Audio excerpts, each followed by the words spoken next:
கேக்குறேன், அந்த மாட்டு வண்டிக்காரனை பிடிக்கிறீங்க, 1.5 கிலோமீட்டருக்கு ரோடு போட்டுருக்கேன். இல்ல ரோடு ஆத்துக்குள்ள 4 கிலோமீட்டருக்கு மணல் இல்லைங்க. ஏன்னா 300 ரோடு 400 ரோடு மண் வெளியே போகுது 4 இடத்துல. எங்க போச்சு காவல்துறை? ஏலவாளைனா ஒண்ணு, ஆளுங்கட்சிக்காரன்னா ஒண்ணா? அப்புறம் என்ன நடவடிக்கை? இத்தனை நாள் எத்தனை நடவடிக்கை எடுத்திருக்கீங்க சொல்லுங்க. வந்து பாருங்க முதல்ல. எஸ்பி சார் வரட்டும், எஸ்பி சார் வர சொல்லுங்க.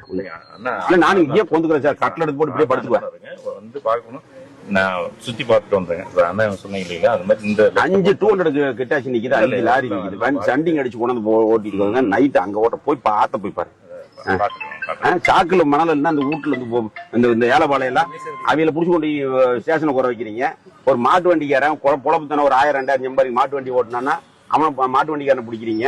ஏன் மணல் மாஃபியாக்கள் தினம் 400 500 லோடு மண்ணல் தானே, அது தெரியாத கண்ணுக்கு? போலீஸ் தான் நோட் பண்ணுத, இத்தனை வண்டி போகுது.